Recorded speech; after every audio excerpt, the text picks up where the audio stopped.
Did you want some?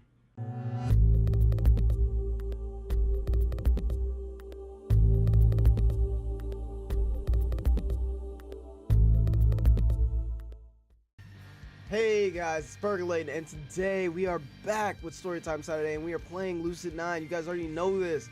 Now, last week I didn't have an episode out, and that was completely because I was not feeling very well, and some personal issues got in the way, and I couldn't get on camera and pretend to be happy. I really couldn't. So instead of giving you guys some subpar shite I didn't want to do, I instead waited, and now we got this episode today. So we're gonna continue as if we didn't just fuck up last week. That's what we're gonna do. But all things considered, I'm excited to get back into the story. I do remember that we were just getting to something that was interesting, so I'm excited to jump right back into where we were. So let's get to it, shall we? Now, people have been acting weird, and we've been getting some funny shit from just about everybody, and we last pissed off Rui. So this is gonna be like, I think this is the first day that we have where we don't have Rui on our side. She's very angry with us. Yahiko, I believe, is in jail, and Sato just isn't talking to us. Everyone else is kind of doing whatever the fuck they do, and fucking Akira, I know, is off her rocker because she got into a fight with Rui about me, which now I'm not even. Oh yeah, no, it's a flustercluck to say the least. But we're gonna jump right back in. So, contrary to the past few days, the entrance is packed with students. It's practically impossible to weave my way through. I peer through the crowd of heads and catch a brief glimpse of a redhead girl that slowly plods away. Threads of whispers shoot in rapid fire at the sight. Again? They say Haru went missing and Shoji ended up passing away. Oh, that was female. Yeah, I saw the news. I can't believe it. I can. We should have expected the moment we saw them talk to Ari. Do you really think she'd do that? No wonder those girls are angry at Ari. But guys, isn't this getting a little out of hand? They even egged her this time. You think we're too hard on her? Midori, Toma, Akane, now Shoji and Haru? How high does this body count have to get before you start believing us? But was she even involved with? You're not taking the side of that bitch, are you? Look, an adult had to step in and take your group to the principal's office. That doesn't make them look any better. Hey, no fighting. I'm shoved to the side as Masato breaks through the crowd, his jaw taut with the suppressed anger. The students immediately quiet down, watching eagerly for another display of their phone cameras primed for patter. All of you better quit your yapping and scram. Your little chit-chat ain't doing a thing. Despite the fact that he's the president of the Honor Society, the students know enough about Masato not to start anything. They quickly disperse into the courtyard. Masato turns and looks at me. I'm hit with the memories I try to forget. The argument at the canal, the bitter fight with Rui. It's amazing what 24 hours can do. All those encounters seems so distant. So this is the first time seeing Masato in like at least a day or so, fuck. Masato curls his lower lip in disgust and strides away. It socks me right in the stomach. I'm speaking before I knew it. Masato. He lifts an eyebrow at me, but his body is tense with anger. I'm sorry? I don't know what I did. I want to know why you're mad? I don't understand. But Masato cuts me off, wrapping his fingers in the end of his jacket until his knuckles turn white. If you're gonna take something from me, man, at least take care of it. What? That was the last thing I expected to hear. Get to class. He storms past me and disappears into the classroom building. I'm only left bewildered and even more alone than before. This time, I've really got no one. If you're gonna take something from me, at least take care of it. Did he have a crush on Rui? But Rui was so blinded with her crush by me that nobody saw it? That's what I'm getting out of that. Or maybe all of his friends are gone and that's what he's saying. Cause Yahiko is now in jail and Rui's no longer with him, no longer talking to us because she's mad at me. Did I just fuck up our entire friend group? There's 2 different ways that could go. Oh my god. And I, again, really have no one. This is really bad. I force myself to plod to my chair. The stairwells and hallways are congested with nauseating, frivolous gossip that makes me shake my head. This is disgusting. I'm just about to slip into the classroom when a jolt of movement in the hallway catches my eye.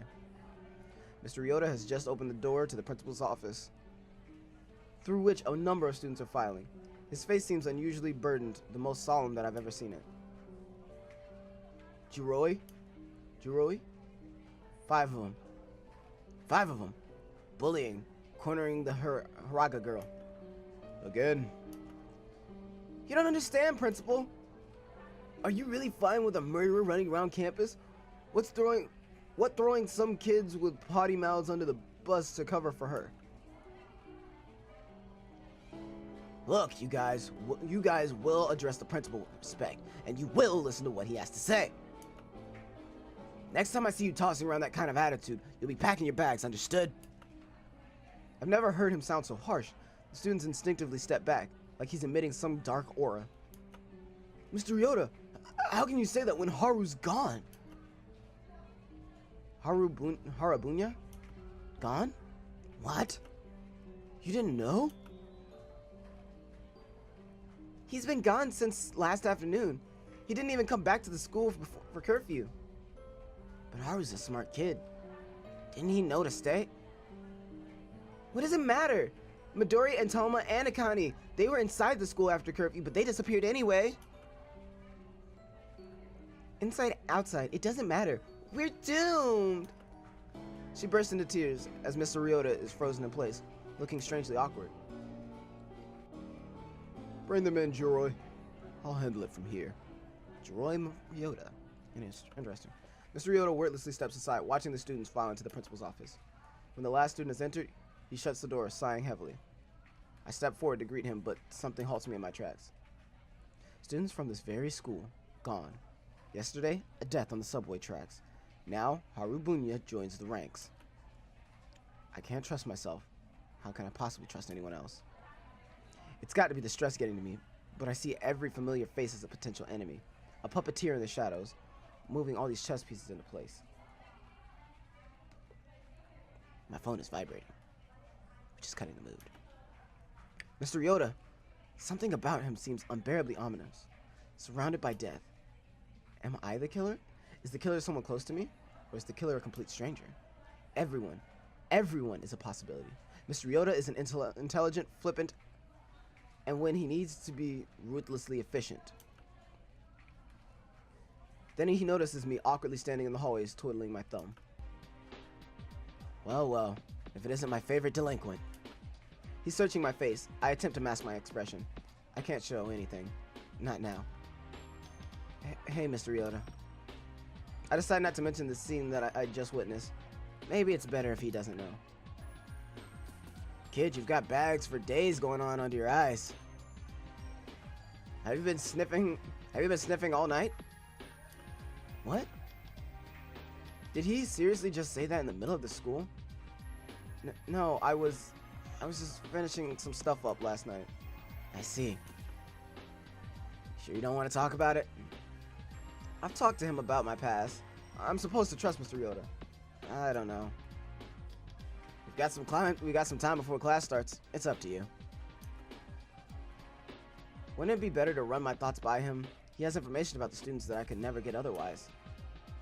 Okay, your office? And then we walk to his office. It's nice. I love the. Again, I always love those little sound effects that make it a little bit more lively. We slip into Mr. Ryota's office without any hesitation.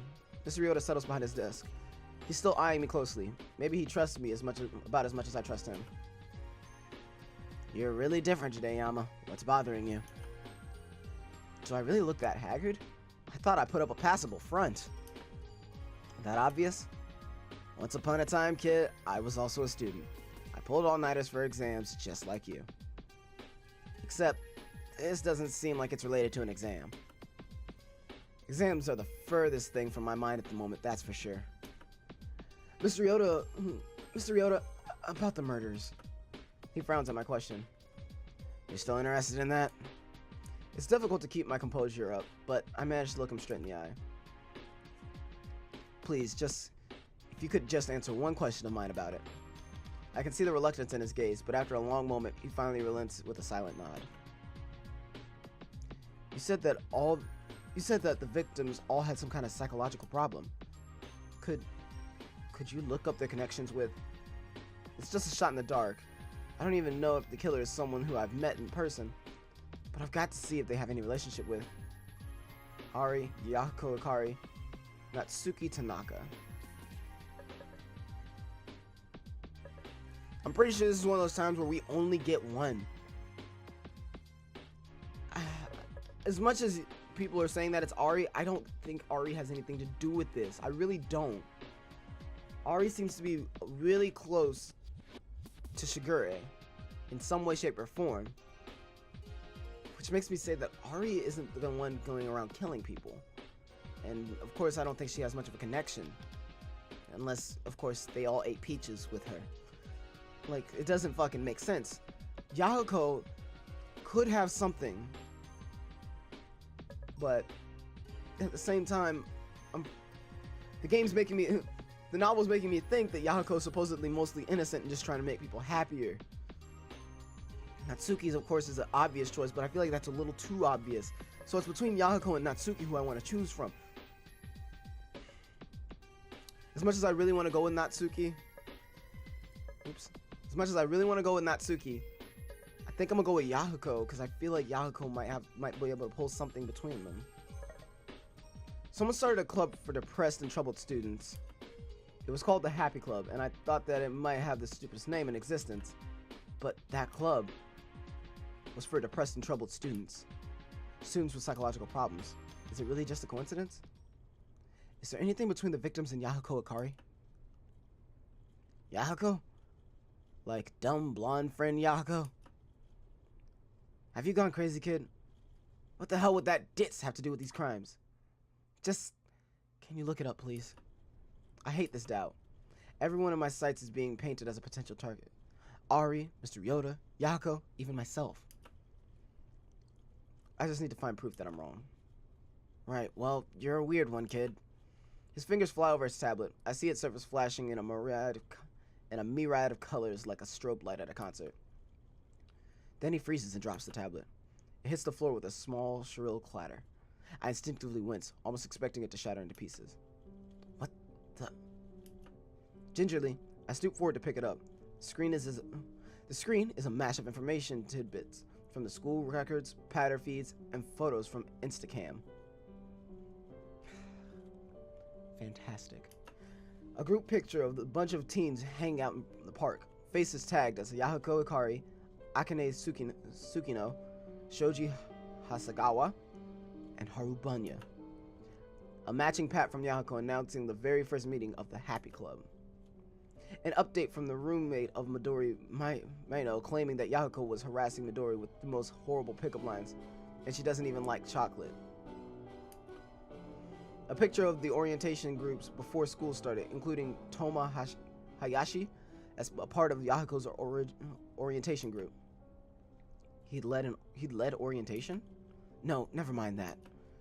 What is this? Some conspiracy?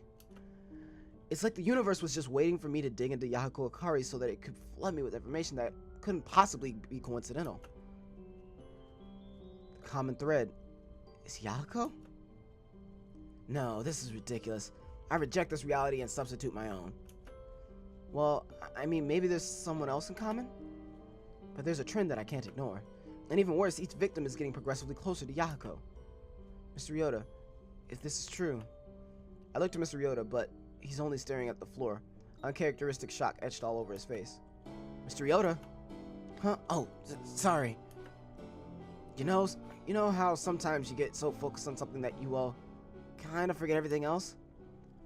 Does that happen to you? Often. Not you? You seem pretty fixated on the idea that Yahiko Akari is related to these murders. You're not serious, right? I don't know. Everything seems like a possibility. It's as if I was stuck in a dark room with only vague shapes and sounds feeling my way around, and then turned on the floodlights, leaving weird spots in my vision that I had to be hallucinations, but somehow aren't. Huh? Just a bell, kid. Guess you better get to class. Bitch, write me a note. We got more to talk about.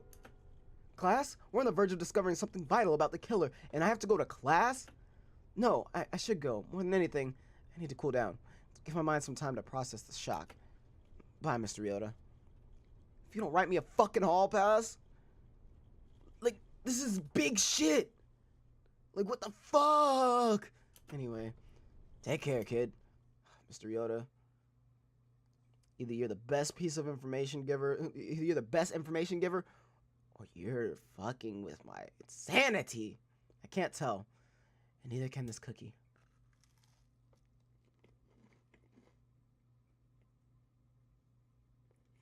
It's delicious. Mama Perk made it.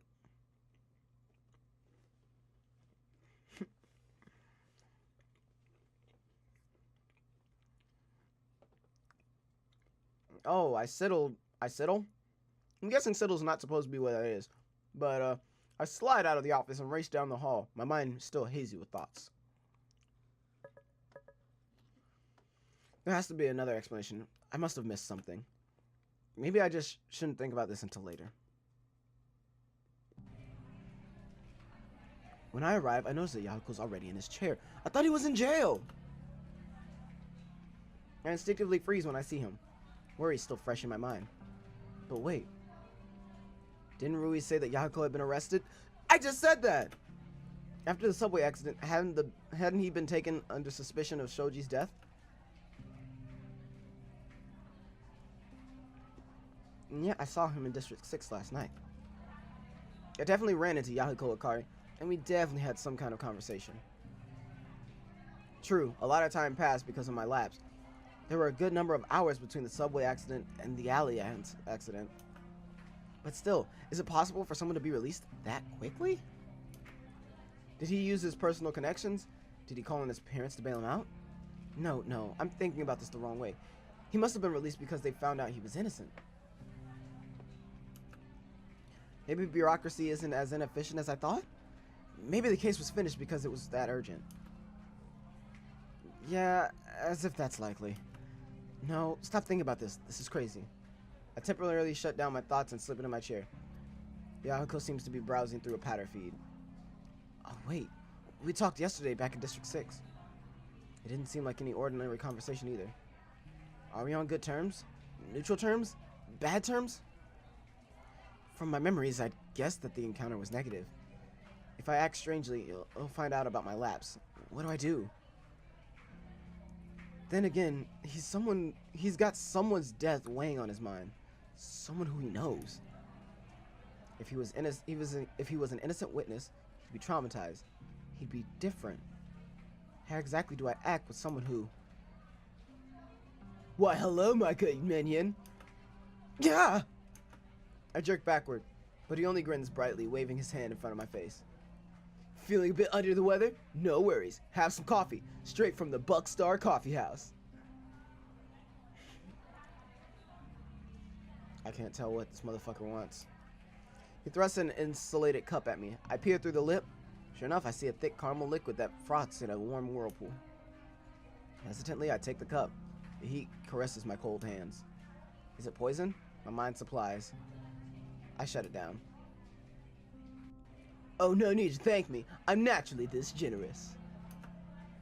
A sharp chill runs down my spine. Is it possible to act so natural after seeing someone die? After seeing blood? Tasting blood? Hearing blood? Why is he grinning? Why is he acting like nothing happened? I didn't know Shoji that well. And even now... Yahiko. Hey, sounds like that's the warning bell. I'm gonna chat a little with Masaki. He bounces away with a spring in his step. What? Maybe this has something to do with our exchange yesterday? There's no other reason why he'd be able to completely ignore a death, much less the death of someone he knew. Unless... Students, seats, please. The rest of the class rushes to their chairs. The commotion drowns out my thoughts. I force myself to pay attention through class. It's preferable to getting visions of bloody, beaten bodies.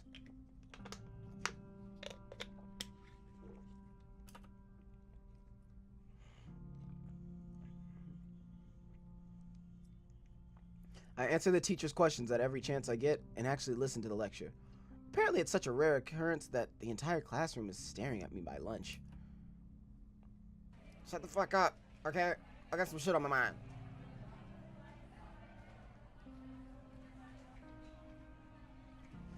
Still, break is break. Any momentary curiosity immediately halts Still, break is break. Any momentary curiosity immediately halts at the first chime of the bell. Yahiko tugs at my shoulder, his face still alight with a cheery grin. Lunch? Calf? The old gang? I still myself and look straight into his eyes. I saw you at the train station where Shoji died. Yahiko freezes. His expression flickers for a single moment, almost too quick to catch. What happened? Why were you there? His face flattens. A stab of guilt retches through my stomach, but I try to squash it. I need to know who I'm talking with and who's talking. Come on, minion. If we wait too long, the lunch line will take forever. A hungry overlord is not a happy overlord. Yahiko. Well, guess there's no forcing you if you don't want to come, even if you're a minion. Ta-ta for now. He quickly prances out of the room before I can slip another word in. I can't suppress a shudder of revulsion. The fact that Yahiko's acting the same as he always does is terrifying. Moreover, I've done nothing to ease my fears about my lapse. I still have no clue what happened yesterday, why I saw a bloody body, why I ran into Yahiko. You are disturbed. What happened? Ari? I almost jumped at the sudden voice from behind. Ari is seated on the edge of the table, munching quietly on a peach, because of course she is. What? Where did you come from? Classroom 2D. What? I know that. She only tilts her head at me, like a perfectly calibrated machine waiting for a simple command. Like a soulless doll ready to kill. No, I need to stop this. These are people I'm talking to, not machines, and they're not killers. I'm not a killer. And we're just ordinary students. At an ordinary school. Something is bothering you. I falter. My words cold in my mouth. My thoughts are building up in my head, pounding, incessantly begging for an exit. Should I talk with her? Nothing really, just tired.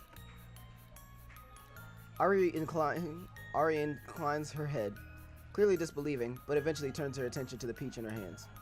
Nothing is wrong? Yeah. Da-da-da. She gracefully slides off the table, staring at me. The cafeteria is serving special Salisbury steak. Go. It's delicious. Is this her way of comforting me? Honestly, I can't see her calling anything delicious except peaches. Okay. Da-da-da.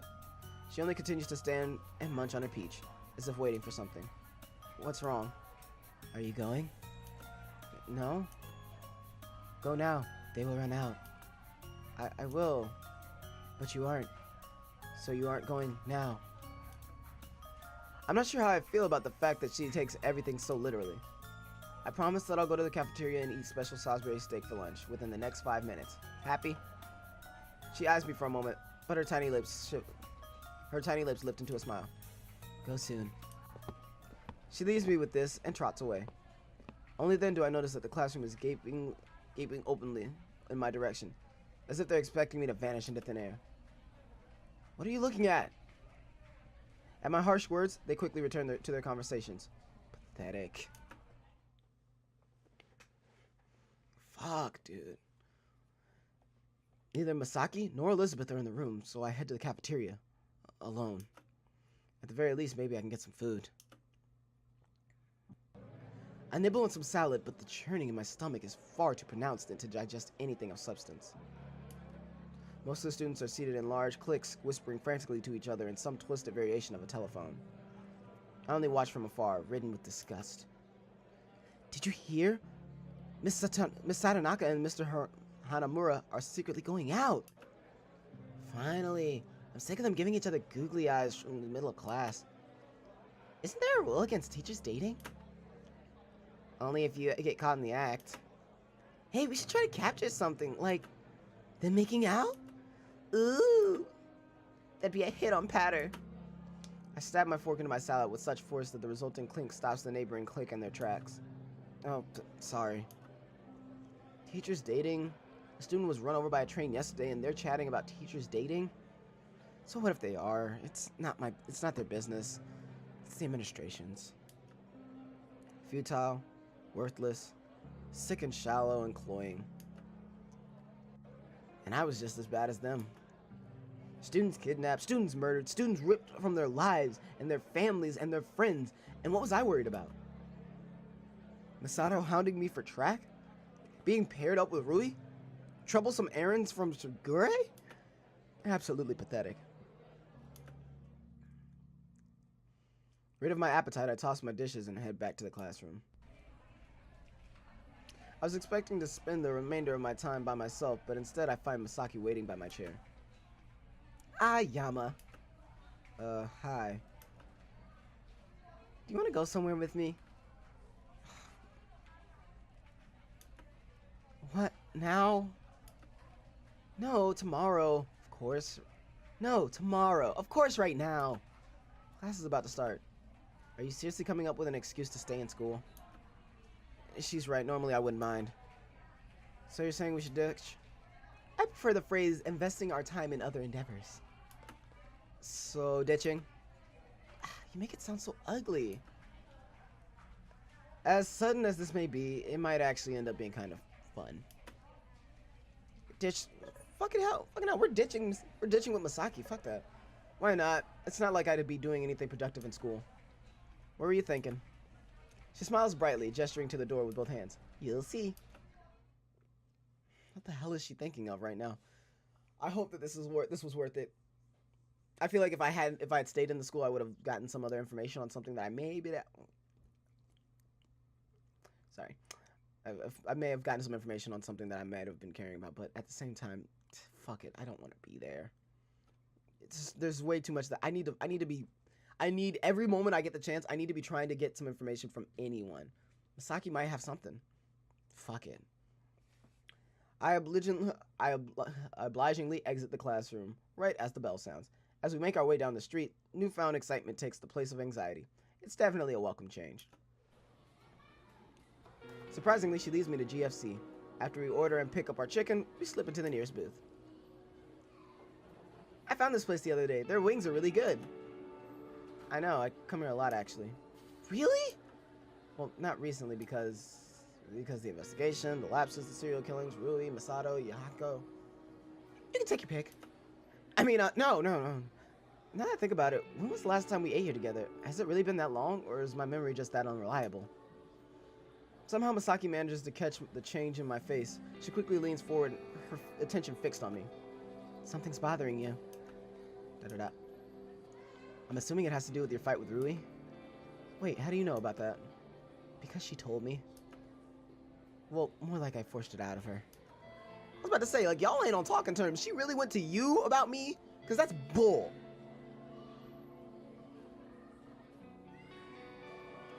Exasperation is quickly replaced with concern. You're still having your lapses. She told you about that, huh? And about Mizu, and that you almost drowned. So what? Are you gonna lecture me about that too? My response comes out harsher than I intended. Instead of getting angry, Masaki only raises an eyebrow in bewilderment. You jumped into the river to save someone. Why would I lecture you? Because I didn't save him, Mickey. Because I couldn't even save myself. I just ended up being useless. Again. You're such a damn dumber! She suddenly shouts something incomprehensible, slamming her fist onto the countertop. Everyone in the restaurant immediately stops and looks at us. Do you know what I hate most about you, Yama? The fact that you're always bringing yourself down. Yes, you could have died, but you tried anyway, right? You could have ignored him. You could have let that body die. You could have let that boy drown, and no one would have thought less of you because of your condition. It's not always about succeeding. It's about having faith in yourself. Her fingers curl on the edge of the table, an odd heaviness in her tone. Even with your condition, you're a lot more capable than you think, Yama. So please, don't ever say that you're useless again. In response to her words, I can only remain in stunned silence. Is she actually commending me? Even though I almost died? Even though I hadn't accomplished anything? But to be completely honest, I almost feel a little touched. Finally realizing her outburst had attracted the attention of nearby customers, Misaki's face blushes a bright red as she sinks back into her seat. I'm sorry, I shouldn't have yelled at you like that. The pain in her voice is almost palpable. It says she had just slapped me across the face. Oh, it's fine. It's almost like you did get slapped the other day also. Nonetheless, we should probably finish eating. Yeah. Aw, she's so down. We direct our attention back to our food. For the next few minutes, we eat in awkward silence. I'm about to say something to break the tension until I notice Misaki reaching for GFC's signature hot sauce. Mickey? Before I can warn her, she's already drowning her wings like there's no tomorrow. Isn't that spicy?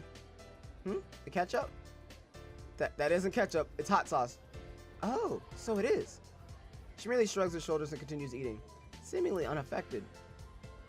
You know, not even Masato can handle that. Masato must be a wimp then. She says this teasingly, eliciting a chuckle from me. I'm pretty sure she'd probably be the only person who can beat Masato in an eating contest. I kind of want to see that, actually. By the way, have you seen the pat I sent you? You sent me a pat? Have you been using patter recently? To be honest, no. She sighs, motioning to me to hand over the phone, so I obligingly do. Apparently our kimono commercial has generated a lot of buzz. I was reading some of the comments and you seem to have quite a few fangirls. Wait, what? Fangirls, female fans, admirers. Why would I have admirers? Don't be so modest, Yama. I mean, you are attractive. Shit. I remember you saying something similar to that to Yahiko the other day. Oh, don't worry. I think you're much cuter than he is. Why would she think I was worried? How can you say that so blatantly? How did we even get on this topic anyway? Here, I'll read some of the comments to you. I'd rather not. Oh god, something's... part of my cookie stuck in my throat.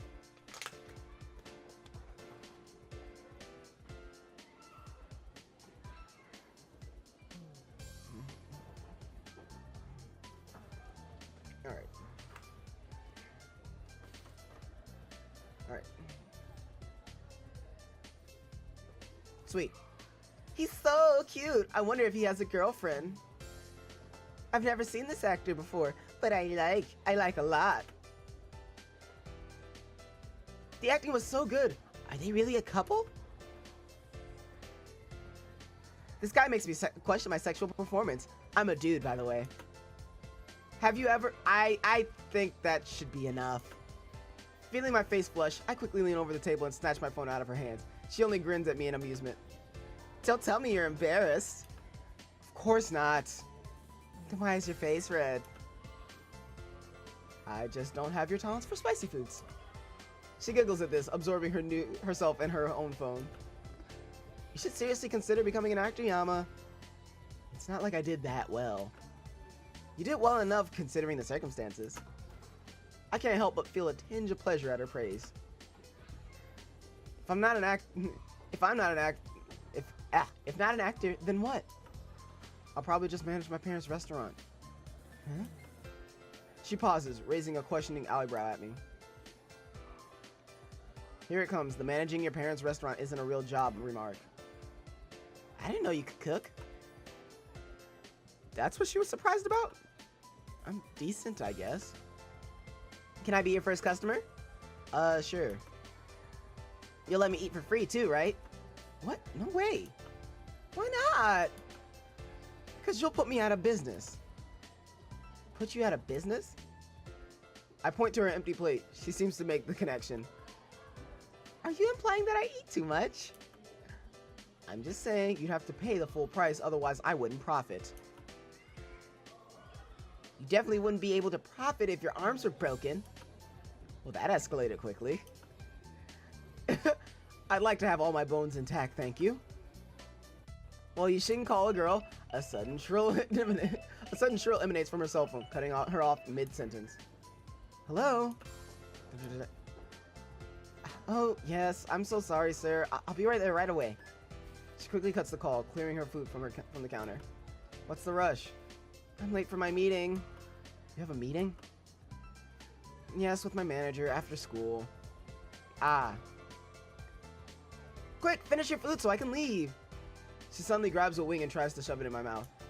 What are you doing? Why don't you just go? I hear it's bad luck to leave a restaurant by yourself if you're with someone. Where did you hear that from? Internet, of course. I shouldn't be surprised at that by this point. Come on! I'll just bring my food with me. After fetching a food container for my wings, Misaki drags me out of GFC. We stride into the warm, spring-tinted air. Misaki turns to me, pasting on a smile. Thanks for teaching school with me, Yama. No problem. Maybe we could do this again sometime. You're planning on becoming a delinquent now? I mean, eating at GFC, I miss enough classes already. In that case, sure, I'd like that. Until later. Until then, later. I don't know why I can't say stupid ass phrases like that. With that, Misaki waves animatedly, hurrying off to work. It was nice. Honestly, spending time with her made me actually relax. I'm ready to head back to my apartment, but suddenly a sudden ping brings my attention to my phone.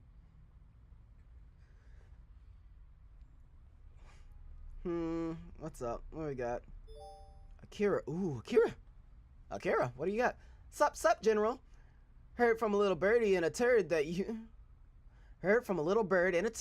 were feeling a bit under the weather. Want to swing by Drama Club? It's a party. Figuratively speaking, of course. Drama Club? Now? Well, I guess technically I have nothing better to do. Let's go to Drama Club. Why not? It's not a bad idea. Some make-believe might just be what I need, especially with Akira, if the display on the rooftop is anything to go by. What classroom? 2C. Be there. Be Cupcake. That's not how that works. Because, you know, a score is just so yesterday. And cupcakes are delicious. I roll my eyes, but I'm smirking as I enter the classroom. God damn it, she's trying so hard, and I'm wondering if she's like... I wonder how much she plans some of these things out. I really do. Yeah, this should make my day considerably less crappy. 2C is just as generic as 3B. In fact, the only difference with my classroom is that it's currently filled with a scattered group of students. The numbers just seem to be fewer than when I was last here. G'day, General! Akira pops from beneath the desk, face shining in a cheery grin. Glad you decided to join us. I ended up smiling back. So what's going on today? Oh, just improv exercises. Having some fun and all that jazz. Our impromptu performance the other day was about as successful as a Puritan party. So we're taking today to relax and gather our morale.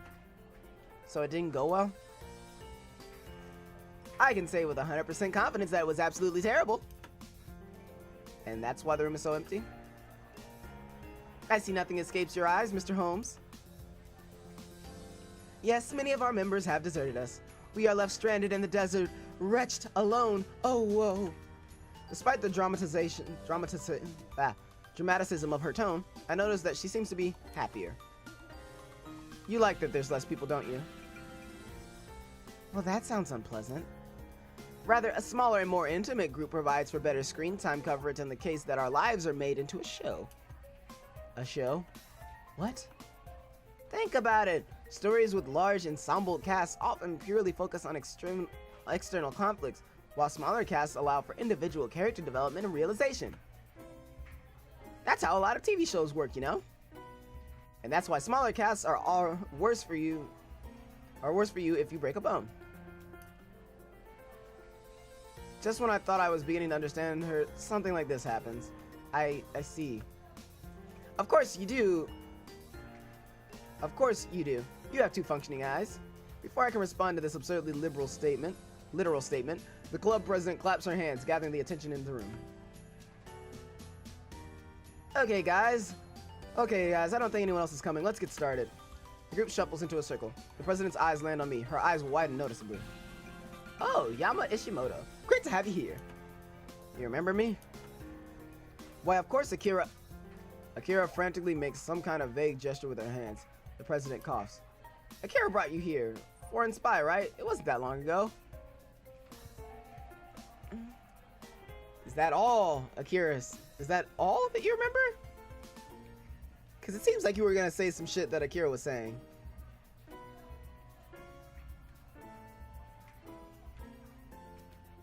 And with that expression,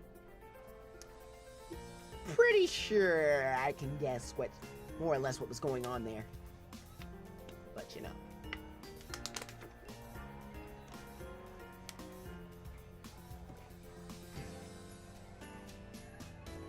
Anyway, I noticed their unusual actions, but decided to ignore it. Right. Well, you're in luck. Today I've got some great exercises planned. You guys ready? The group, though small, lets out a hearty roar. The president slides a hat toward the middle of the room. Inside it lies a tangled mess of paper. Okay, let's just do some warm-up improv. Akira, do you mind? It'd be a pleasure, Prez. She eagerly shuffles forward and snatches a random slip. Her eyes drift over the words. My character is a lawyer. Good. Tatsuya, why don't you match her? Sure thing, Prez. He also extracts a slip and snorts in disbelief. A dragon with an attachment complex to his captive princess. Great, you guys know the drill. 3 minutes. Ready? Akira straightens, adjusting her jacket. Her partner leaps onto the desk and curls lithely as if he's an actual dragon. Go! Akira strides forward, whipping her fingers to her partner. Hold it, Mr. Dragon! Are you not aware of the severe consequences associated with kidnapping? It's a serious felony offense. Your lightest sentence will be equivalent of 20 human years or more if you do not cooperate at once. No! You cannot take her from me! She's mine! My precious! Akira slaps her hand convincingly on the table. Your Honor, the defendant... We're not in a court of law, little lawyer. Go away before I fry you to a crisp! Take that. I thought that dragons were supposed to be creatures of honor. Must I challenge you to a duel? Her partner gives a long, dreary sigh, as if genuinely disturbed by Akira's incessant presence. Fine. You want to know, little lawyer, why I refuse to fortify my precious? Enlighten me. Simply this, little lawyer. You are playing by the code of humans. I am playing by the code of dragons. Shall I tell you what the code of dragons states? That a dragon can kidnap any poor innocent soul whenever they so please? No! In fact, little lawyer, it is prohibited for a dragon to withhold a precious maiden for more than 24 hours against her will, barring the major extenuating circumstance. Which is, if the place to which she must return is worse than in our possession. The room gasps silently. Even Akira's confidence falters. She what? My dear, precious little lawyer My dear, precious little lawyer was cruelly abused in her own castle. It is safer for her to be here than anywhere else. But that can't be. A brief silence falls on the group, punctuated by the shrill tone of alarm. The president hastily waves her phone as the classroom breaks into the applause. Time's up. Great job, Akira. Tatsuya. That was really creative. That plot twist was a brilliant comeback, Tatsuya. It was so fun to watch. When Akira sits next to me, I lean closer to her. So this is just an improv where anything goes? Actually, it's more of like a battle of wits. As the improv continues, a scenario is created, where each person clearly takes one side. While staying in character, they must figure out how to win the battle of wits before time is up. That doesn't seem very even. Oh no, I'm just no good at it. You see, I should have said that the princess was actually Spartan. Therefore, what the dragon perceives as an abuse is as abuse, society perceives as normal. That kind of improv concept is very interesting. I've never thought about something like that before. Okay, next. Yama, wanna give it a try? Sure.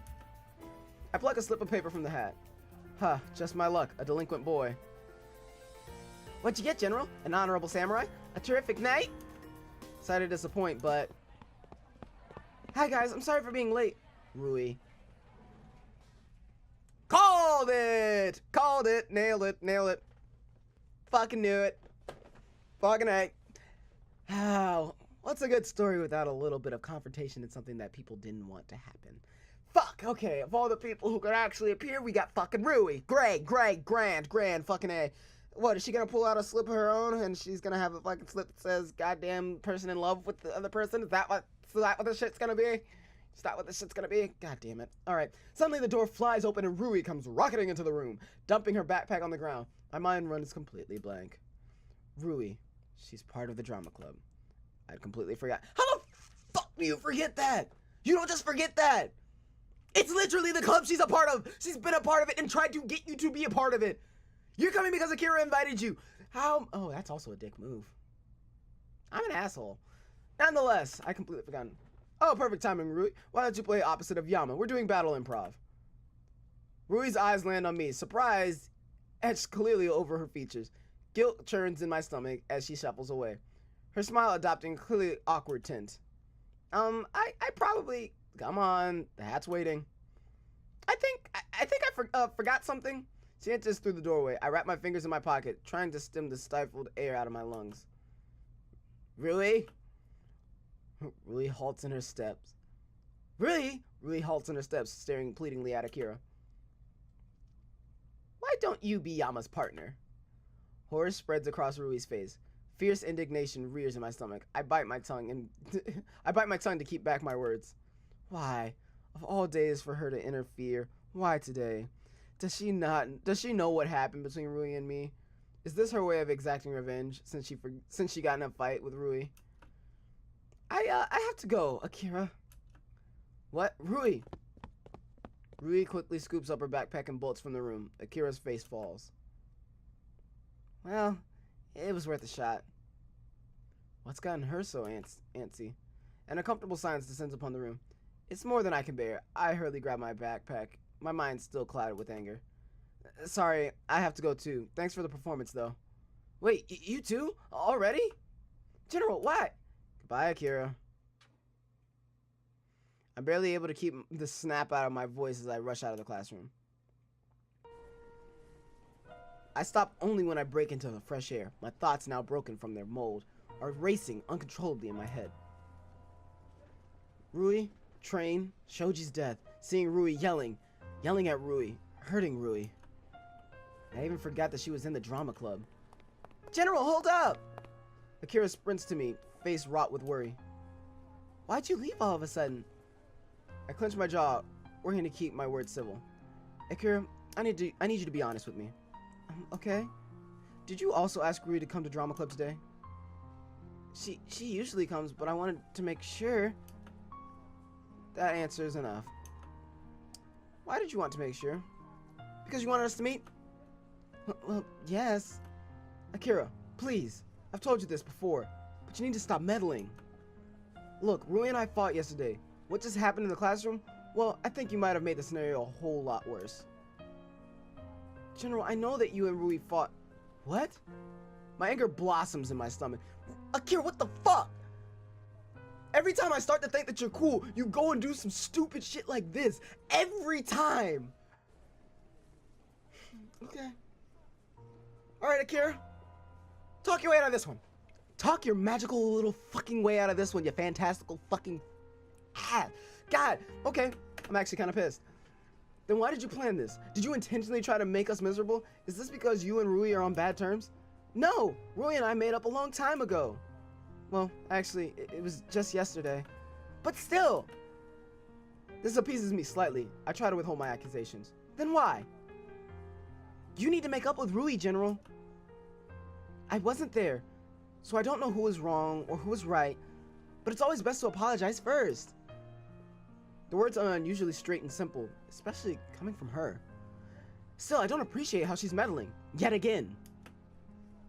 Here's the thing. I don't know if we will make up. We might just not talk to each other again. Move on with our lives. That's exactly what can't happen, General. Don't you see? You move on, you leave loose ends, and you end up with regrets that fester inside you like mozzarella cheese in an Indian summer. Even if it's painful, you need to make up. Because by the time you're ready, it's too late. She sinks into the bench for the first time. I realize that her chipper demeanor belies an exhausted face. Too late. She spends a moment in pensive silence before she speaks. I can sense a story behind her heavy words. General, you know Shoji, the unfortunate soul who recently died. I do. More than I wish I did. He was in my class. I take a moment to swallow this fact. Shoji had to be part of a class, of course. I just hadn't thought of such an association. I saw him, General. I knew Akane. I knew their relationship. I knew that she'd disappeared, and he was taking it hard. I saw all the signs, every single one. He joked about suicide. He wouldn't talk with anyone except his closest friend, Haru. But Haru was in a different class.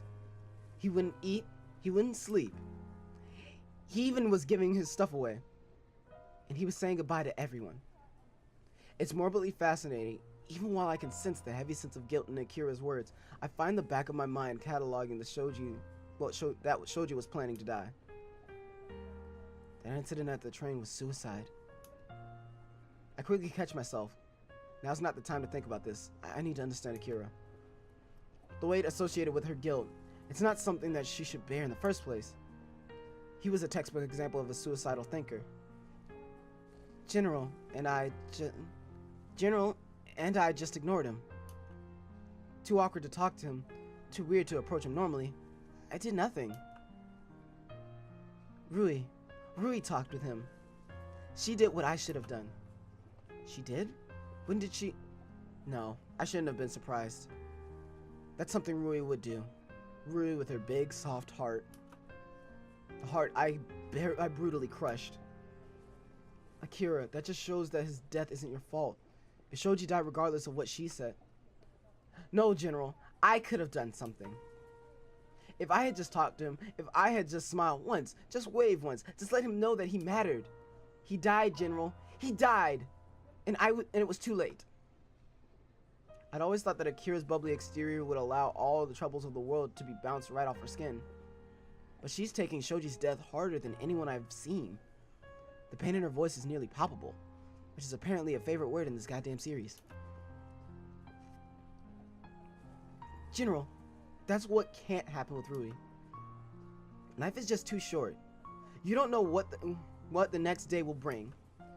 You could get run over by a car, or Rui could get run over by a car, or a nuclear bomb will hit Isamu and wipe out the entire population.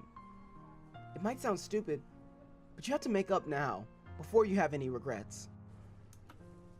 She laces her fingers together and stares at them. So please, talk with Rui, General. Don't let the skirmish turn into a 7-year war. It's clear and open, everything not Akira, but everything Akira all at once. I know I should be empathizing with her pain, but all I can think about is that I'm impressed. There's much more to her, a deep heart that I never knew was there. I'll try to make up. I try to smile reassuringly. She returns it, her shoulders relaxing. Well, if you need some aid, you can always call for backup. I have a particularly dangerous concoction known as the matchmaking plan. All it requires is a nearby movie theater, a bouquet of roses. This isn't for a date. Well, who's to say that it can't be? I snort at this, but it comes out a little more affectionate than I was expecting. Let's stick with the simple apology. Well, General, even if you want to be boring, I do want to give you any help I can offer. Thanks for the thought, but it's something I should do by myself. It's between me and Rui, so I'll take responsibility for it, not you. Akira freezes at the statement. Did I hurt her feelings? I appreciate the offer, though. She only averts her gaze and shuffles away. It concerns me. Akira? Huh? What's wrong? Nothing. I just, you know, it's really cool of you, General. It's very admirable. Admirable? That I take responsibility for my own crap? Well, I don't know. Is it time for me to get going? It must be. They'll all be wondering where I am. See you, General. Thanks for stopping by. And please, make up with Rui soon. Bye! And just as suddenly as she appeared, Akira bolts away.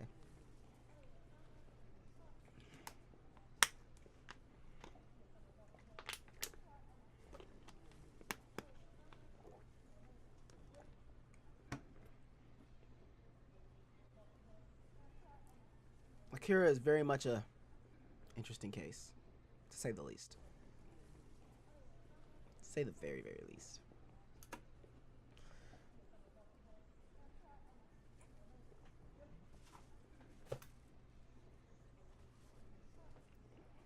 Her words are strange, her analogies are unthinkable, and half the time, I'm not sure if we're speaking the same language. But today, I felt closer with her than most of my long-term friends. Amazingly enough, I think that we're actually starting to reach some balance of understanding. I head back to my apartment, pondering the encounter in my mind.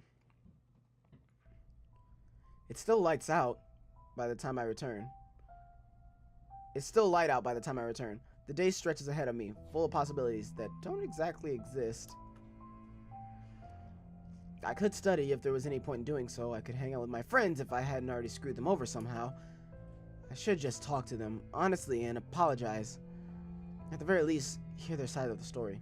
Try to understand what exactly is going on in their minds. And yet, I don't know. Even when I'm not completely sure why, the only clue that lies is this nagging thought in the back of my mind. Maybe it's better that they don't know you. Maybe it's better if they didn't have to blow off classes in order to find vague clues for an even vaguer case. Maybe it's better if they weren't forced to deal with some depressed kid who never got over his sister's death. Maybe their lives would be easier. If that's the case, the only thing I can do for anyone is to solve this case. Solve this case and stay out of the way. The key lies in my laps. Everything could change depending on what I saw last night. You're a coward. We'll see about that. I need to know why that exchange took place and what it meant. I break out of my train of thought, pondering my next course of action. If the doctors can be trusted, all I need is a stronger trigger. Something that can give my brain a nice kick. Like a bloodied corpse. Right, easy. I raise my phone, hands shaking. Nausea churns in my stomach as I bring up browser images. Bring up my browser's search engine. Switching to the mode to images. I can do this. For Rui, Masato, Yahiko, Mr. Ryota, Shiguri, for the people who have died. For Mizu. I tap the screen with finality. Gruesome scenery floods my pupils, pulsing into my brain like black oil. It wraps around me, strangling my breath out of my lungs, laughing softly in my ears. Too late. I struggle against it, but the empty eyes that wash over organs and veins, it sends my heart reeling. I vaguely feel myself turn over, retching. A lapse pushes at me, but I push back, reaching into the furthest depths of my mind. Remember.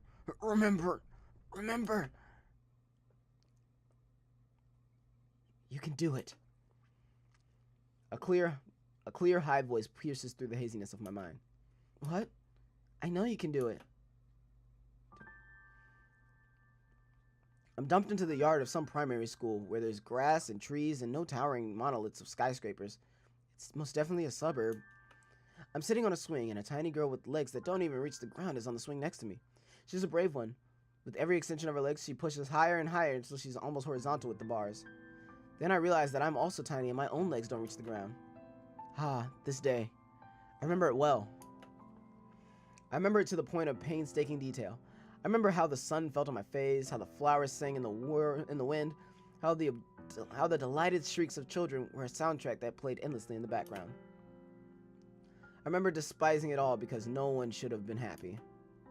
Not when I had to move, not when adults kept saying things I didn't understand, not when Mizu was gone. So when they come, just tell them, okay? The girl's cheery voice broke me out of my thoughts. I was barely swaying back and forth on the swing, a comical juxtaposition to her vivid enthusiasm. Okay. It was not okay. I was not okay. And I would not just tell him. But as a child, I had very quickly learned that saying okay was the easiest thing to do. Saying okay made people happy. Saying okay made people leave you alone. But this girl was an exception. As she swung down, she suddenly ground her heels into the bark mulch beneath her feet. Wood chips sprayed at me. I promptly leapt to my feet, yelping in indignation. Hey! The girl jumped from her swing, landing in front of me. When she stood up, her hair seemed to glow like the fire in the sunlight. Promise? I flicked bits of bark off my elementary school uniform, nodding dully. Okay. Pinky promise. She stuck out a hand and shoved mine in my pocket. I shoved mine in my pockets. Okay. You aren't pinky promising. Cross my heart. Hope to die? I didn't speak because I suddenly felt funny. The girl's eyes widened. Okay, maybe you shouldn't hope to die. Your sister's already dead. She said this solemnly, and as a 7-year-old, I had absolutely no concept of political correctness, so I only shrugged. Yeah. It's okay. It's okay. There's a lot of trampolines in heaven. Trampolines and flowers. Okay. And the girl through with her saying her piece, leapt back onto her swing and continued her crazy quest to the top. I only made shapes in the bulk march with the tip of my shoe. Suddenly the girl hunched her knees to her chest and pointed frantically in the distance. Hey, hey, hey, they're coming! I shrank against the swing. I didn't need to look where she was pointing. I already knew what lay in that direction. Come on, Yama, get up! No. You promised! No, I didn't. Yes, you did. You just promised. No, Hey, you poophead! I stiffened and glanced meekly at the newcomers. 4 older children, bigger in every dimension, with glittering eyes and smiles that were too cheery for this time of day. Or any time of day, for that matter. You stupid poophead. Yeah, why don't you play like us? He doesn't even talk with anyone. Just stares at us with those freaky freak eyes. Like his name's like his freaky freak name. Yama, what a stupid poophead name. He's a mountain.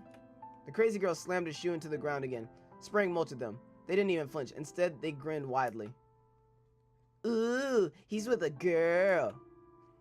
Having fun with your little girlfriend, freaky freak? Ooh. I only hunched my shoulders and took the abuse.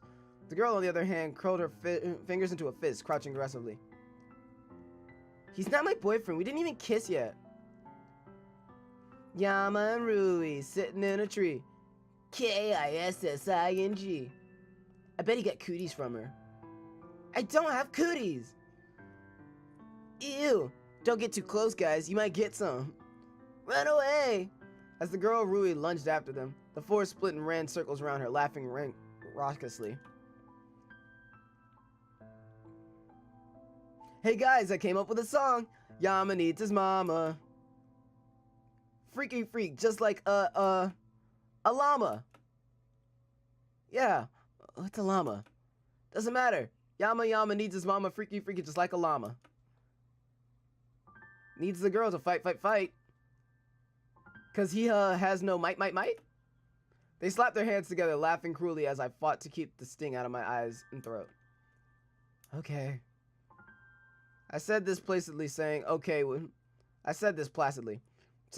make them happy, saying okay would make them leave me alone. But just as they were about to lose interest, Rui socked one of them straight in the face with her fist. Rage twisting her cherubic features, her target collapsed to the ground, sniveling, but the rest only laughed. You hit like a girl. Is that the best you can do? Freaky freak and his freaky girlfriend. I'm not his girlfriend. What on earth is going on here? A teacher jogged over to the scene, followed by a crowd of twittering students. Rui's eyes lit up, thinking that help was coming. I only continued to stare at my shoes. I knew what would happen. Teacher, those 4 bullies are... Teacher, Yama hit me. Look at him, teacher. I think he's going to die. Yama's not being nice. You said we should be nice. We should be nice, right? At the flip of the switch, the bullies had transformed into a pile of sniveling, clueless victims to the odious freaky freak. The teacher examined the scene before her, pursing her lips. The crowd awaited her judgment. Even at 7 years old, I already knew what it would be. Yama, I understand all the bad feelings you must be dealing with, but you can't hit people, okay? Infuriated, Rui jumped in front of me, yelling at the top of her lungs. They're lying, teacher! I hit him! The teacher smiled tenderly at her. Rui, I know that you're very nice and you want to protect Yama, but he needs to take responsibility for his own mistakes. Yama, come with me. We need to see the principal. Okay. I silently got to my feet and passed through the crowd to her side, still staring at my shoes. I could hear the bullies snickering in the background. But Rui grabbed at my sleeve, whispering softly but intensely. You know what? I'm gonna ask Mommy and Daddy. I'm gonna ask them how to get back at those poop heads. They'll be sorry. Just you wait. She releases me. The teacher led me away, a proper criminal, to the execution block. Why can I never catch a fucking break, dude? Like, for real. Yama got fucked so early. It's not even fair, bro. Like, it's so BS. Like, I feel bad for baby Yama that made the current Yama. But at the same time, current Yama's kind of a dumbass and a dickhead. But I understand why, because this shit kept happening. No one liked him. This touches me on a personal level. Like, on a very personal level. That's for a real talk sometime, though. So we're not going to do that now. I tried to forget the encounter, to strangle the hope that was rapidly rising in front of me. Sooner or later, she would get tired of me. Sooner or later, she would decide to leave. Sooner or later, she would just be another face in the crowd, calling me Freaky Freak. She never did. She moved cities and started attending the academy. I followed her out, all the while expecting that one day she'd realize that she didn't have to be with the freak and she could have any friend she wanted. And on that day, I would have moved to Osamu for nothing. But that day never came. I wake blearingly to a hammering, dull sound that almost sounded like pounding at my door. Open up, Yama, Ishimoto. I know you're in there. Come and get the door, you bloody prot. Hey, it's everyone's favorite Brit. It's everyone's favorite Brit in this story. I just knocked all of my equipment around, except my mic. But if I keep doing this, I might do that too. She is still hammering at my goddamn door. Alright, bitch, calm the hell down. I'll allow myself a moment to take in my surroundings.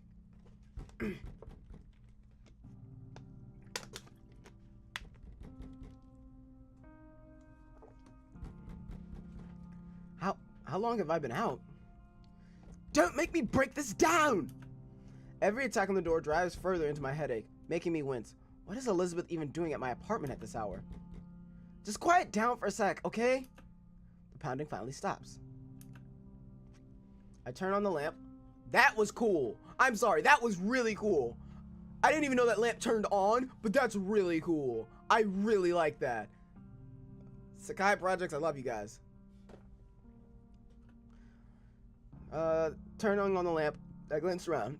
At some point, I throw my jacket on the ground. Thankfully, there's no vomit or other bodily discharge to be seen or smelled. Did I fall unconscious? Did nothing else happen? I'm waiting! 5 minutes, Your Majesty. I struggle to my feet and head to the door. A sudden dizzy spell knocks me over. I barely catch myself on the kitchen counter in time, but as a result, my hand slips on a cup, sending it crashing to the ground. I wince as the harsh sound scrapes against my eardrums. Porcelain rockets to every corner of the room, skittering across the tile. Good God, what's going on in there? Dots spin in the front of my vision as I struggle to the doorway. Something cuts into my foot. I roughly shake it out. Finally, I manage to open the door. Elizabeth's dour glare promptly melts into shock. Yama? Happy? I stooped to pick up the porcelain, but forgot my foot twinges with pain. Wincing, I crouch to the ground and examine my heel. Why are you bleeding? I point wordlessly to the shards of the cup. Elizabeth sighs, gingerly plucking them from the corners and dumping them into the trash. You seem to be getting into these scrapes quite often. Hey, it's not every day I break a cup. She ponders this silently. It's only then when I actually clock the time. What are you even doing here? No, actually, how do you know where I live? She flicks the last of the shards into the trash can, then turns to me, hands on her hips. Is that really what matters right now? Look, first we need to take care of your foot. Where's your first aid kit? Tell her, make her leave. No, we're gonna tell her. The fuck? The hell are we? Why would I not tell her where my first aid kit? I realistically point to the medical cabinet in the kitchen. Bottom shelf next to the stove. She crisply strides to the cabinet, pulling out a pipe of antibacterial ointment and a gauze wrap. Foot. I can bandage it myself. I can do it better. Are you seriously turning this into a competition? That wasn't what I... Just stick out your leg. I don't have the will to argue with her. I silently extend my foot. She wets a towel and dabs it all against my heel. You're lucky this is a shallow cut. There's not even any glass in it. Sure. She expertly licks the ointment, then binds the injury with the wrap, as if she's done so 1,000 times. The fluidity of her motions are almost hypnotizing. As she finishes, she suddenly speaks, her voice unusually soft. Why were you at the train station yesterday? I freeze at her words, withdrawing my foot and taking a step back. Train station? Did she see me with Rui? Is this about Shoji's death? I decided to stick with the cautious answer. Rui was planning on commuting from home, so she had to take our stuff to the train station. I was just... That's not what I meant, Yama, and you know it. Why were you at the scene where an academy student died? My mouth runs dry. I work to speak past the ache in my throat. What? Shoji Hasawaga. He died at the train station and you were there. How do you know that?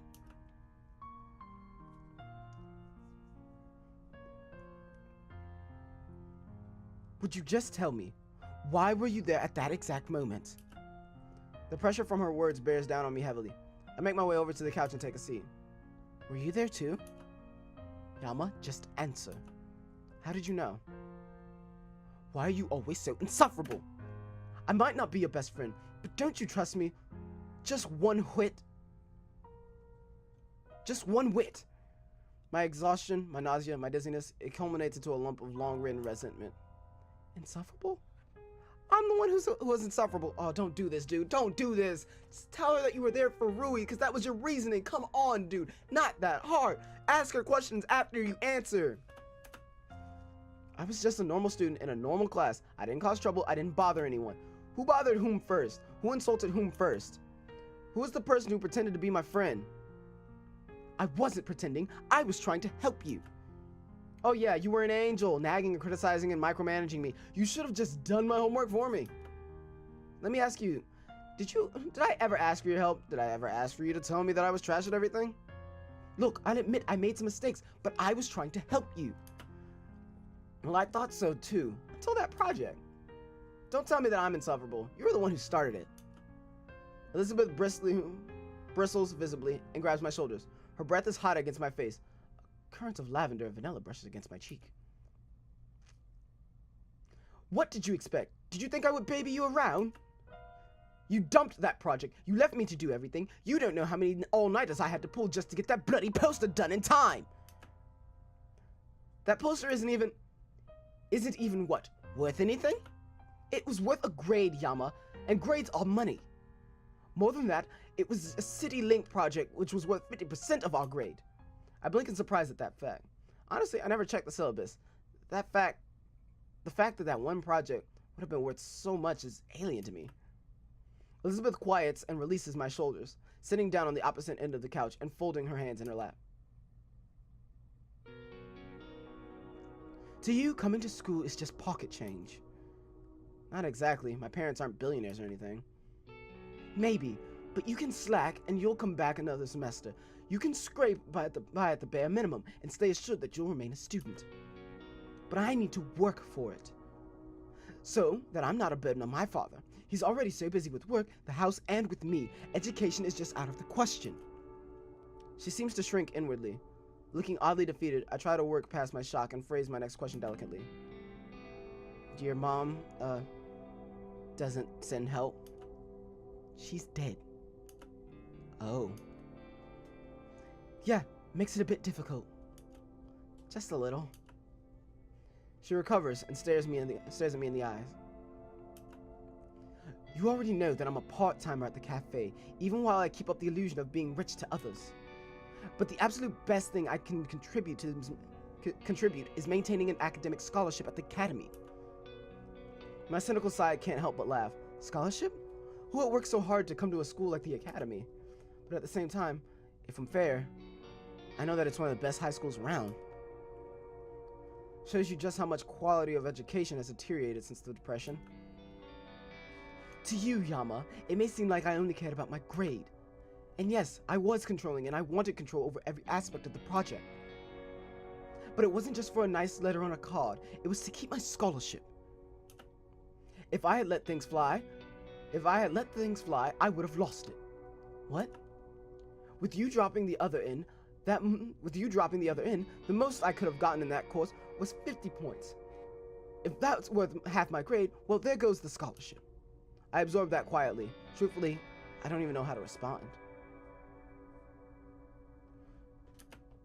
I didn't know. I'm aware of that now. My grades are my livelihood. So is how I uphold myself to my peers, my extracurricular activities, my everything, really. A full scholarship to a school like this is nothing to sneeze at. But you're basically a slave to school. Well, I won't deny it felt that way a lot. But it doesn't matter, as long as I can win it back. She trails off, her eyes drifting to the distance. I nudge her. Win what? Oh, nothing. Yeah, that sure looked like nothing. Well, it's not important at the moment. What I want to know is why you were such an insufferable arse on that project. Loath as I am to admit it, you weren't completely awful until it started. Her subtle insults almost seem to hold a teasing edge. It prompts me to reply honestly. Well, your nagging was irritating, and your opinions were bad. But honestly, I didn't care that much about this one. I didn't care about that much until this one day where you mentioned my sister. Sister? She's seemingly genuinely aghast at this nugget of information. You don't remember? I didn't even know you had a sister. Oh, interesting. At the time, I thought it was a deep insult. Oh, and your sister thought so too? Well, she's dead. Oh, bit hard. Just a bit. I'm sorry then, I didn't know. Was that why you dropped the project? Something like that. Well, it makes sense. A moment of silence falls between us as we work to process these revelations. Honestly, it feels pretty alien to share civil conversations with Elizabeth. Up until just a week ago, we'd been at each other's throats on a nearly daily basis. This really is like Pride and Prejudice, isn't it? What? Well, I've gone on so long misunderstanding you. Well, so have I. I guess both of us are, Mr. Darcy. And Elizabeth Bennet. I suppose everyone is, to some extent. You more than most, Miss Half-English woman whose name is Elizabeth. And you as well, Mr. Takes His Wealth for Granted. Before I can respond to this, she clears her throat. But this is getting off topic. Seriously, Yama, I need to know why you were at the train station. My guard instantly rises. Even though Elizabeth doesn't seem to have any bad intentions, just the mention of the trauma puts me on alert. Why do you need to know? Elizabeth rockets to her feet, her voice low as she glares down at me. Why? Because depending on your answer, you could be the primary suspect in the recent disappearances. A primary suspect? But how would she know? Why would I was just... Do I need to spell it out? Katsu Kobayashi. He's a policeman, the one who found you in the forest a few days back, right around the time they found a body in the same forest. A mutilated body of a student that matched the pattern of disappearances. Well, Katsu's in charge of Shoji Hasagawa's case at the train station, and what does he hear from his primary witness? That you were there. Of all bloody incompetent people, you somehow possess the intelligence and initiative to flawlessly kidnap and murder 4 to 6 people. I can't tell whether she's insulting me or fighting for my innocence, Not that it matters when she knows so much. How do you... She throws her hands up in the air. Fine, my father is the bloody superintendent of the bloody Isamu Police Department, and the Katsu is a family friend. Now, will you tell me? I'm stricken, speechless by this barrage of revelations. Elizabeth is the daughter of the police superintendent, and you blackmailed her, motherfucker, just to throw that shit in there, just saying. Just see how your past actions affect your fucking future? You goddamn fucker. God damn it. Come to think of it, maybe she has superior knowledge of dressing wounds because her dad is the police superintendent. Pieces start falling into place. Elizabeth's atypical outlooking on the killings, her systemic behavior during the school investigation, how she knew how to handle a gun, even just in laser tag. Something makes sense about her. If you're wondering, no, my father doesn't blab about confidential information. I learned as a part of an investigative process that involved Katsu interviewing me. What? I wasn't even thinking about that. Then why are you wasting time? Just tell me what you were doing at the station. Napping? I told you I was helping Rui move. Those are the words I want to say, but I can't.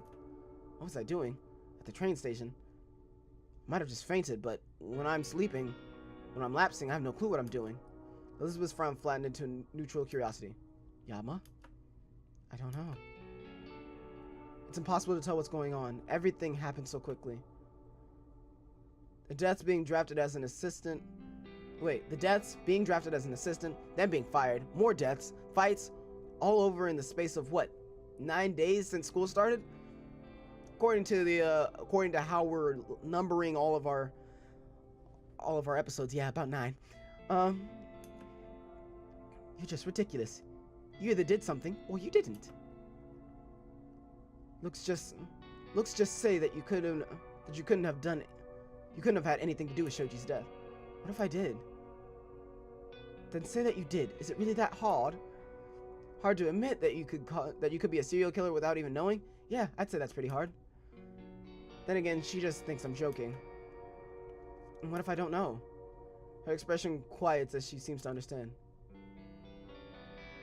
You're not seriously entertaining this idea, are you?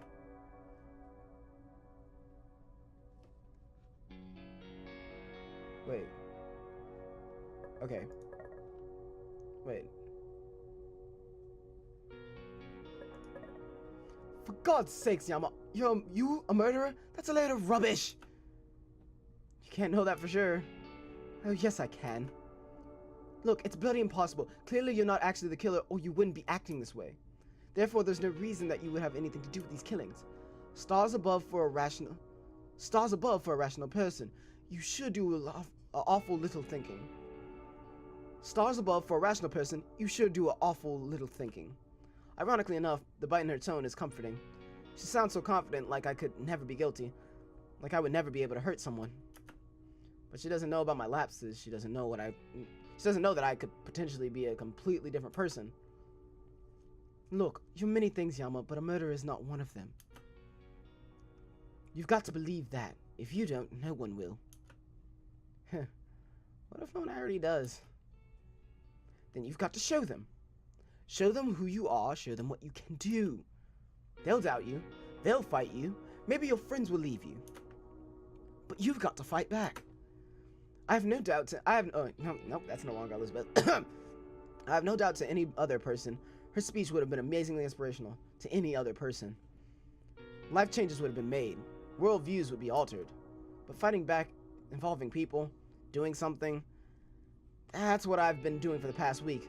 Uncovering, investigating, taking initiative. And, well, we saw how that turned out. Still have to admit that she stirs hope, even in someone like me. Her words make me want to leap up, to raise my fist and fight back. I just don't know if it'll make things better or worse. Thanks, Elizabeth. She falters, her eyes widening. What? That's the first time you didn't call me Lizzie. Would you prefer that? Not particularly. It simply feels odd.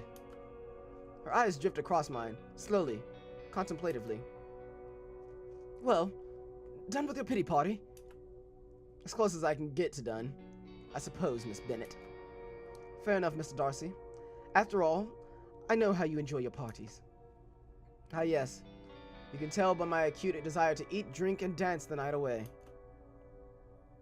While the night is the night is scarcely young. Wait, it's midnight? She leaps away, pointing to my clock in clear horror. Oh, looks like it is. Good God, I have to get going now! She hurriedly shoves the medicine back into the cabinet and scrambles to the door. I instinctively grab her sleeve. Wait! What's the... Let's go, now! She doesn't look like she's going, so I quickly release her. Something dawns on me. Oh, academy curfew. What? No! I have a permit because of my father's job. Does this curfew even exist, or does everyone just ignore it? Then what? Homework? Sleep schedule? No, nothing like that. Shouldn't it be obvious? A girl and a boy is home at a late hour. What? Just that? It's nothing to worry about. I've had plenty of girls over. Roy was one of them. Heck, she even knows the key code to my door. But Elizabeth doesn't seem to take this as comforting. In fact, she turns white as a sheet. Plenty of girls? It's fine, people don't care around here. I care! Do you know what this could do to my reputation? She paces agitatedly, wringing her hands. Her worry is stressing me. Look, like I said, it's not a big deal. Guys have girls over all the time, and girls have guys over all the time.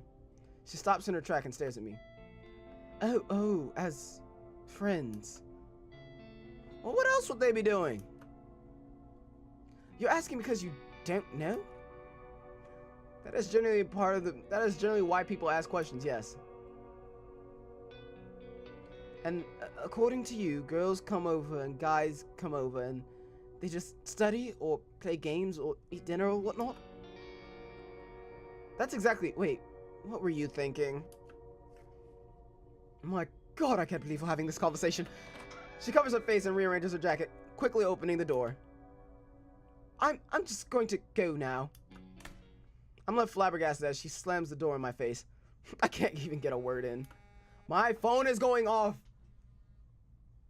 Okay, hold on a second while I figure out what the hell my phone is going through. Now that my phone has, calmed its goddamn tits. Let's continue. Well, that was abrupt. I swear, I'll never know what's going on in that head of hers. Yeah! It probably doesn't mean anything to you, Yama. But I believe in you. Before I can make a move, she promptly shuts the door again. This time I hear the rapid plink of her shoes against the apartment hallway as she strides out of the complex. She believes in me? Of all people, Elizabeth Oshiro believes in me? Well, that's just the irony of life, I suppose. I can't deny that it's reassuring in the most bizarre way.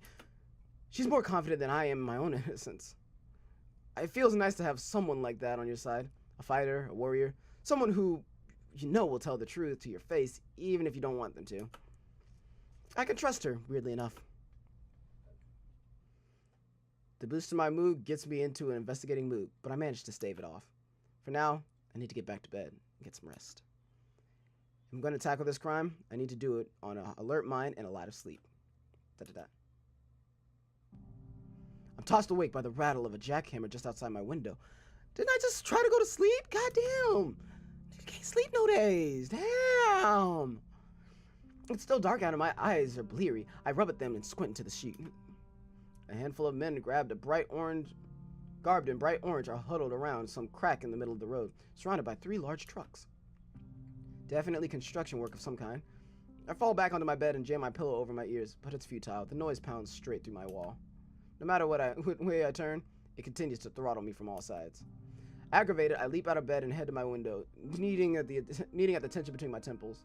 Of all the times they choose to do construction, did it really have to be at such an ungodly hour? I retreat to the living room and lie on the sofa, but the sleep avoids me. Looks like it's gone for good. Well, clearly this isn't gonna work. I decide to just get up and start the day. Let's see, breakfast, fridge, completely empty, of course. To be fair, it's been a while since I've gone grocery shopping, but that does nothing to stop my growing irritation. Looks like this day looks like it'll be fantastic. I head to my door and pull on my shoes, but a sudden alert at my phone stops me in my tracks. Very convenient. Very convenient. Notifications are very convenient. Oh, it's the Crimson Crusade dude. I haven't heard from you in some time, Mr. Troll. Is the night bothering you? Nights can often be unreasonable. No, I don't need another mysterious email. I don't need advice. I don't need any of this. Unreasonable. Wasn't there something about this case that was unreasonable? Come to think of it, maybe I should check into the independent killings again. From the sounds of it, those killings might have a substantial connection to the case. Well, I guess the internet exists for a reason. I withdraw my phone, running a search on the independent killings. Only a few options pop up, and when I tap on them, they never load, only spinning in a place. What the heck? I tap again, refresh, restarting my browser, nothing. My internet's fine. I check the NNN website, and it loads within a second, but nothing with the independent killings. Seriously? The last thing I need is tech problems. Today seems like it's one of those days where nothing goes right. Or where someone's throttling your ability to check something out. Possible. I struggle to keep still, breathing deeply to stave off irritation. My interrupted sleep, paired with nagging twists of hunger, is starting to haze my brain. No, I need to fight this. First, I have to buy groceries and make some breakfast. Filling my stomach will help me think clearer. I head to the kitchen for my book of coupons. Technically, I'm not short on money, but it never hurts to save. It's one of the few things I can do for my parents. But when I look through the drawer, I find a phone tucked away in the back crevice. A phone? What's a phone doing here? Curious, I pick it up. Turning it over in my hands, I don't recognize it. It's the latest premium Limescape model, upscale even for my standards. Whoever owns this has to be a really rich kid. I try to switch the phone on, but nothing happens. Not even the empty battery indicator. Odd. Is it completely dead? I pry the back panel open only to find that there's nothing where the battery should be. Weird, looks like someone took out the battery. So now I've got this random phone, and I have no idea where it came from. Wait, isn't this the model that Misaki was talking about before? It says they're holding some kind of lottery drawing for weed? What? Why would they be giving that away at a drawing? I'm puzzled as well. Someone mind explaining what this weed is? WEED is an acronym for Wall Electric Energy Director. It's a new Limnescape cell phone that can run on power from a wall socket, even without a battery. Ah, that's right. If this is the new model Misaki is raving about, I can just use my universal Limnescape charger to turn it on. I plug the phone into the wall, holding my breath as I tap the switch. The wallpaper glimmers to life, a cheery group photo of 7 or so people taken in the school courtyard. What the? These faces are the faces of Shoji, Akane, Haru, and Yahiko. Huddled around them are 3 other students, whom I don't recognize, but I think I've seen them around the cafeteria as the Happy Club. Could this be Yahiko's phone? No, he hasn't come over since last week. And even if he did, there'd be no reason he'd leave his phone here, much less without a battery. Then I noticed the phone has no lock system, no number code, no fingerprint recognition, no voice command. Something feels dirty about looking through someone else's personal information, but given the circumstances, I can't really be helped. I hold my breath and slide the lock aside. A barrage of messages pop onto the screen, all from Yahiko. Bewildered, I filter through them. Yahiko Akari, new messages. Dude, where are you?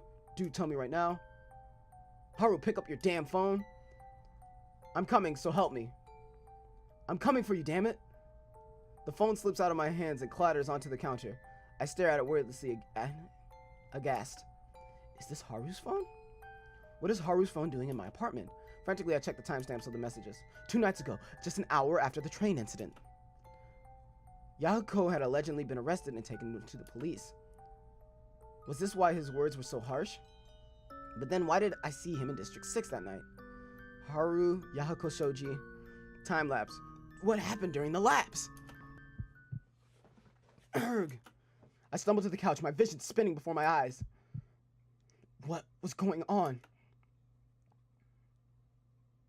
Images shift in the front of my eyes and overwhelm my vision. I'm in my apartment, but I'm out of my apartment. I'm in the present, but I'm in the past. Everything smells like iron. Iron, trash, smoke. I walk forward and the carpet against my feet turns to slime. District 6. I'm in District 6. I'm in my laps. I stagger forward, blindly reaching for a hold of a wall, a garbage bin, anything. My shoes catch against something on the ground. I can barely hold my balance. Just a few feet away lies a corpse, hewn with long, slender cuts over every inch of its skin. trickles of red seeping to the ground. A dark pool sloshes over the cement, sluggishly crawling toward my shoes. I step forward, fixed with a morbid fascination, and peer into the corpse's mutilated face. Da-da-da-da? No. No, what's Haru? Why is he? I have to be mistaken. I have to... Da-da-da? Nausea kindles my stomach. I'm struck with still shock. My limbs froze into the ground. Iron fills my nostrils, strangling me. I'm sorry. I'm sorry. The body is unmoving, still, red of its suffering. I run. I sprint as fast as my legs will take me, weaving through buildings, streets, until my lungs are pleading for air. My surroundings whistle past me, twisting into macabre images of mocking beasts. Too late. Always too late. Yama! I grind to a halt, struggling to keep my grip on my panic. Yahiko stands before me, his phone open and a light in his hand. He's pale in the moonlight, almost to the point of being a ghost. Yahiko? What are you doing here? We stare wordlessly at each other. Yahiko suddenly shakes his head as if waving his thoughts away. Have you seen Haru? That depends on your definition of see. Now's probably the worst time to have a smart mouth, but I can't help myself. I have to find some cruel humor in the moment or I'll break. I saw what was left of him. You what? Yahiko's eyes search for my face, but I'm unable to speak. He grabs my shoulders. Then what are you doing? You shouldn't even be here. I scoff at this. No, really? Yahiko rifles his fingers through his hair agitatedly. Don't you dare tell anyone! His eyes are pleading, but the urgency in his words startles me. Why not? Look, no one can know about this. His evasiveness makes me wonder. It's almost as if he already knows that Haru died. Scared someone will find out? He falters, staring at me in disbelief. I'm trying to help you, dude. You have to get out of here, now! His voice is flat. I don't even know who I'm talking to. This is not the same Yahiko that I've known for 2 years. Why would I... Go! Leave! The intensity of his words shocks me into obedience. I race away, fleeing to the safety of my apartment. I don't look back. I throw my door open and race to the bathroom, sagging against the toilet as nausea roils in my stomach. Haru's injuries flash before my eyes, inducing a fit of retching. It feels like hours before my body finally seems to calm down. What did I just see? My hallucination merges with reality. I'm hunched over the sink, staring emptily down the drain. Haru, mutilated to death. Yahiko, in District 6 without any rhyme or reason. Everything pointing to me, or rather, the unaccountable alien in my body during my lapse. It's gone. It's all gone. I'm too late. I can't. I shouldn't. I didn't. Mizu, Haru, Shoji, I stood by them. I killed them. I killed them all. Blood. When there's enough of it, the metallic scent kind of turns sweet. Almost like a rich, vibrant pool of paint. Paint that gets everywhere, that seeps into the walls, the cement. Paint. Art. I've never been much of an artist. Maybe if I was, Rui would have stayed. But Rui left. No, I chased her. I killed her. Just like I have with everyone else. I'm done. With all of this. Too late. I'm still seeing flashes of red on the screen. Like that. Da-da-da-da.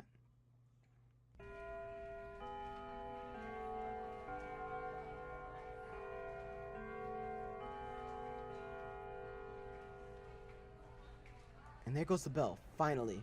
Gosh, I thought class would never end. Don't forget, big test tomorrow. My classroom groans in unison, but I don't join them. I've just accepted my fate. I'll just suck at math forever, so I might as well not study. Great, now I sound like Yama. Yama, big dummy, whining dummy, angsty dummy. Dummy that I haven't seen since the train accident. Yeah, I'm worried. Is that pathetic? I feel like that's pathetic. After the words he said, I should be mad at him. How could he say things like that? How could he use that kind of weak spot against me? I still trust him, I guess.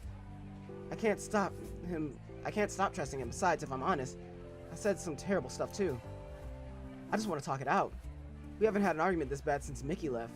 I know everything will be fine if we could just talk it out. But why do I need to be the one to take the first step? Okay, I know I was insensitive, but doesn't Yama know that I just want what's best for him? He's never really been able to take care of himself. He's basically a big overgrown baby. A really attractive big overgrown baby. My cheeks still flush, remembering how he suddenly wrapped his arms around me and shielded me from seeing Shoji. Whoa, okay, Rui, cut it out. This is just pathetic. Someone who I knew died right in front of me, and instead I'm just thinking about my crush? Is that what they mean by coping mechanism? Ugh, anyway. Yama, baby, Yama. Or is that why Yama got so upset? Because I keep thinking that he needs to be taken care of. Da-da-da. I don't know. It's been so long since we've been so distant. I don't even know what to do. Is this what twins feel like when they're separated? Lost? Even if they technically have other friends, like certain meddlesome roommates whose names I won't mention, but may or may not be called Akira. But anyway, being apart is like walking without shoes or doing homework without a pen with a pen instead of a pencil. It's not seriously bad, but it's just weird, not comfortable. Maybe I should just talk to him. From the way things are going at the school, it's better to not live with regrets. But at the same time, can I really do it? Why are we in Rui's point of view right now? What just happened with Yama? That was ridiculous amounts of stuff that just happened with Yama. I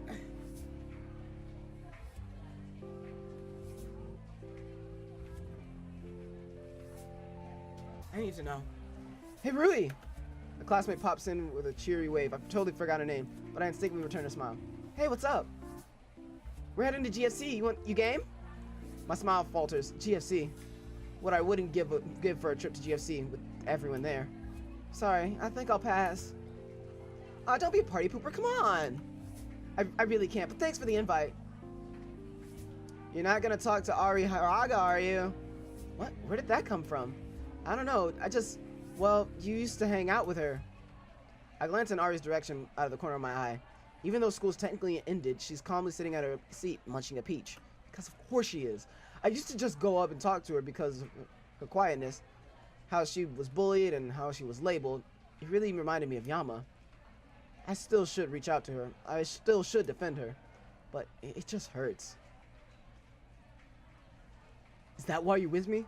Sitting around someone you know you're better than at everything probably made you feel really good about yourself. It's not true. It can't be. I wouldn't have done something like that, right? Didn't some philosopher come up with a theory that every act someone did was only done to help themselves? That there's no such thing as a real good deed? Helping elderly people is just to make yourself feel better. Giving to the homeless is just to get attention. Loving family is just to repay them for raising you. In the end, everything is selfish and selfless love doesn't exist. No, that can't be possible. He must have just been a real moper. Really? Huh? Oh, sorry, I just remembered that I left my laundry in the washing machine. The lie passes smoothly from my lips. What's even scarier is that I don't feel a hint of guilt. Oh, I see. That happens to me all the time. I know, right? I should really set an alarm. Well, guess we'll get going. See ya. Have a good time. The moment she exits the room, though, I instantly drop my smile. Great, now I'm a fake.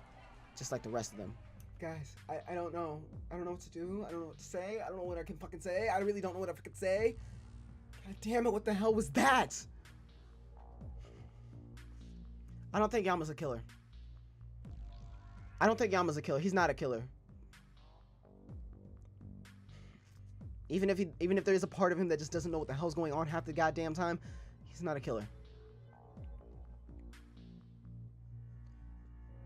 Way too much happened in this episode. I don't even want to fucking recap. You guys saw this shit. Guys, if you're interested in what the hell's gonna go on next time, leave a fucking like. I don't know what to say. Guys, I really would love to know what your thoughts on this are. The series just gets better and better. I'm really enjoying. But for fuck's sake, why was the perspective changed? That bugs me more than anything else that we've discovered today. Besides that there was that entire thing with Yama that was about to be like the Episcopal pinnacle, like that was gonna be the pinnacle of the episode right then. But then we switch. That sudden switch is what really is throwing me off, and I don't really fucking know what to say. Nonetheless, we're ending this here, guys.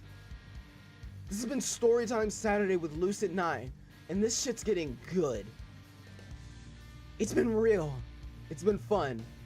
It's been real fun, guys. I will see you in the next episode. Peace out. I'm eating the rest of my cookie.